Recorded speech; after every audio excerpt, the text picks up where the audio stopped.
অনেক সময় শুনতে পাই যে অনেকেই বলছেন যে আমার বাচ্চাটা হয়তো আগে কথা বলতো, আগে 2 শব্দ বিশিষ্ট বাক্য গঠন করতে পারতো বা শব্দ বলতে পারতো, কিন্তু এখন কিন্তু সে আস্তে আস্তে রেশিওটা কমে যাচ্ছে বয়সের সঙ্গে সঙ্গে, বা এখন কথা বলছে না হঠাৎ করে। তো এটা কি আসলে কোনো রোগ কিনা? অবশ্যই এটাও খুব গুরুত্বপূর্ণ একটা সমস্যা। আমাদের কাছে প্রায় এরকম বাবা মা আসে যে দেখা যায় এই যে আপনি যেটা বললেন, বাচ্চা সবই শিখে গিয়েছিল ছোটবেলা থেকে, 6 মাস বয়সে সে সব বলতে পারতো, 9 মাস বয়সে সব বলতে পারতো। আস্তে আস্তে এখন মনে হচ্ছে কি, বাবা মা স্পেসিফিক যে টার্মটা বলে আমি সেটা বলছি, আমার বাচ্চাটা মনে হচ্ছে সবকিছু ভুলে যাচ্ছে। আচ্ছা, হ্যাঁ, বাচ্চা কিন্তু বাবা মারা এটাই বলে, সবকিছু ভুলে যাচ্ছে। আসলে কি হয়, এটা কিন্তু অটিজমের একটা লক্ষণ। হ্যাঁ, আচ্ছা, অটিজম 2 রকমের হয়। একটা তো সাধারণ যেটা অটিজম, আরেকটাকে আমরা বলি রিগ্রেসিভ অটিজম। রিগ্রেশন বা রিগ্রেসিভ অটিজম, এই রিগ্রেশন শব্দটার অর্থ হচ্ছে একটা জিনিস শেখার পরে আবার পিছিয়ে পড়া। হ্যাঁ, রিগ্রেশন শব্দটার অর্থই হচ্ছে পিছিয়ে যাওয়া। ঠিক আছে, তো রিগ্রেসিভ অটিজমটা সাধারণত দেখা যায় 2 বছরের মধ্যে এটা হয়। একটা বাচ্চা 1 বছর 1.5 বছর বয়স পর্যন্ত তার যেই শব্দ বলার কথা, যা যা শেখার কথা সবই সে শিখেছিল, কিন্তু এরপর থেকে আস্তে আস্তে সে মনে হচ্ছে কি আগের জিনিসগুলো আর পারছে না, ভুলে যাচ্ছে, আগের মতো কথা বলতে পারছে না। এটা কিন্তু রিগ্রেসিভ অটিজমের একটা লক্ষণ। তবে এটা 2 বছরের মধ্যেই হয় সাধারণত। 2 বছরের পরে 3 বছর 4 বছর বয়সে গিয়ে যদি কোনো বাচ্চার মধ্যে আমরা এই ধরনের রিগ্রেশন দেখি, যে সে আগে যে কথাগুলো বলতে সেই কথাগুলো বলতে পারছে না, তখন আমাদের অন্যান্য কিছু নিউরোলজিক্যাল ডিসঅর্ডার আছে, সেগুলোর কথা চিন্তা করতে হবে। হ্যাঁ, যেমন, এবং এই ক্ষেত্রে দেখা যায় এইসব বাচ্চা যে শুধুমাত্র স্পিচের ক্ষেত্রে সমস্যা হয়, স্পিচ ভুলে যাচ্ছে তা না, অর্থাৎ যাদের এই নিউরোলজিক্যাল প্রবলেমগুলো আমি যেটা বললাম, নিউরোলজিক্যাল প্রবলেমের কারণে যারা স্পিচগুলো ভুলে যায়, তাদের শুধু স্পিচ না, তাদের দেখা যায় যে তাদের যে টয়লেট ট্রেনিং, আগে সে নিজে নিজে হয়তো টয়লেটে যেত, নিজে নিজে ক্লিন হতো বা টয়লেট পেলে বলতে পারতো, এগুলোও দেখা যায় মনে হচ্ছে যেন ভুলে যাচ্ছে, সে যেখানে সেখানে টয়লেট করে দিচ্ছে। আগে সে নিজের হাতে খেতে পারতো, সেইগুলোও সে পারছে না। এগুলো দেখলে আমরা তখন ধারণা করি এটা কোনো একটা নিউরোলজিক্যাল ডিসঅর্ডার।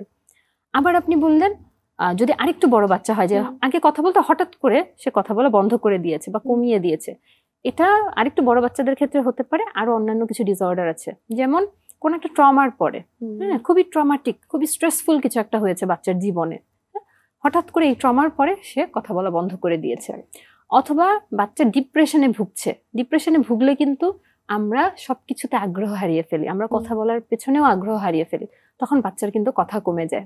আমার বাচ্চাটা আগে খুব উৎফুল্ল ছিল, অনেক কথা বলতো, হ্যাঁ, বন্ধু বান্ধবদের সাথে খেলতো, আমাদের সবার সাথে অনেক মিষ্টি মিষ্টি কথা বলতো, কিন্তু বাচ্চাটা ইদানিং তেমন একটা কথা বলে না, কেমন যেন চুপচাপ থাকে, একা একা থাকে। এটা কি ডিপ্রেশনের লক্ষণ? তো আসলে ডিপেন্ড করে।